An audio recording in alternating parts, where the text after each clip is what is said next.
Hi, thanks for tuning into the Imagination Economy. We shot a bunch of videos when we were down at South by Southwest, and we want you to watch them. We saw a bunch of startups from Canada and the United States. We met some really interesting researchers, and we did some interviews with them. If you don't know what South by Southwest is, it's this huge conference that takes place in Austin. There's big concerts that take place. There's large exhibits taking place in the exhibit hall. There's great panel talks, and there's a lot of networking, and just a lot of fun is had. It combines technology, film, and music all in 1 week in Austin, and it's a fantastic experience. And here's some of the interviews that we shot.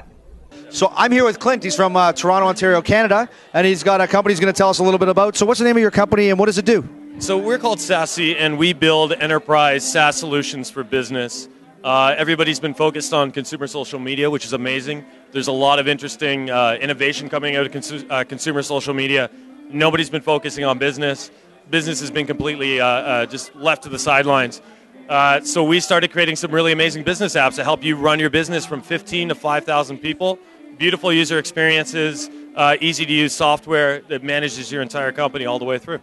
So give me an example of a client of yours. A client, we are working with some government agencies and Fortune 500 companies. So we have really big clients. I don't know if I can name them at the moment, unless somebody signed an NDA. But we brought on some really big names right now, really big companies that you would know. And yeah, it's going really well. So how long ago did you guys get started and how many people are working with you? So we started a year and a half ago. We're 9 people. We just bought another digital mobile shop. So we expanded out. We're now 15 people. We're self-funded. We just started creating Big Picture about 3 months ago. So you're completely self-funded. Do you have any investment rounds planned, or are you going to run this all off of your customers? So the beautiful thing about being self-funded is we don't have to go ask for money. If people, a lot of people loved what we do. There's a lot of buzz right now at South by Southwest for what we just launched. If people want to come and offer us some money, that's fantastic. But we're not out looking for it. So we're in a good position. So how many times have you been to South by Southwest? It's my first time. It's my first time. So what are you hoping to get out of South by Southwest while you're here? Off the record, well, I'll tell you later what I'm actually here for. But right now, just to launch the product, get some buzz, meet interesting people, do stuff like this. So you're in Toronto. Are you located in your own office? Are you in an incubator of any kind, or how are you set up? We haven't even done an incubator yet. We're at our own office. We're now looking for a new office because we just acquired another company. So we're out looking for a new space in Toronto. The incubators are great. We haven't needed. We've been very lucky with the work we brought in. We haven't needed any of that yet.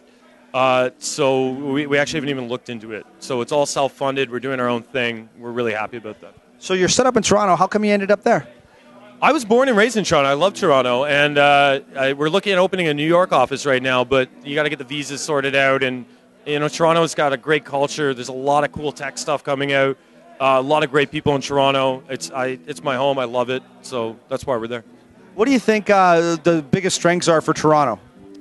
Right now, it's the tech scene. Everybody has degrees in computer science. Everybody's got degrees in biomedical engineering and all this crazy stuff. There's so much tech and innovation in Toronto right now. I love it. It's also part of it's a little bit of a double-edged sword because it's really hard to hire people in Toronto right now because everybody's in tech. The wages are going through the roof, but it's a good place to be. Yeah, we're in Victoria, British Columbia. We have actually the #1 challenge for the last 8 years has been hiring people. So it's across the board paying. It's great for them though. They're getting more money. We're paying more money. So I don't know. What does Toronto need to do better to keep growing its tech sector and its creative economy? We need to stop losing. We still lose good people. People go down to work for Google down in Mountain View. People go to work for Apple. People need to realize that we have great tech in Toronto. Toronto needs to retain all the good people before they all leave. Yeah. What do you think is Canada's smartest city? I'm going to say Vancouver.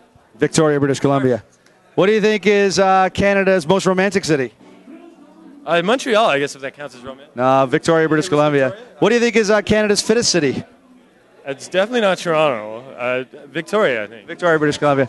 What do you think is Canada's most creative city? I'm not going to say Halifax. I'm going to say Victoria. Well, right now, Richard Florida seems to think Ottawa's more creative than Victoria. We're in second place, but we're calling bullshit on Richard Florida, and we're going to prove to him that creativity in Victoria is thriving. I think that's a fair call. I think you call bullshit on that. Thanks very much. Appreciate it.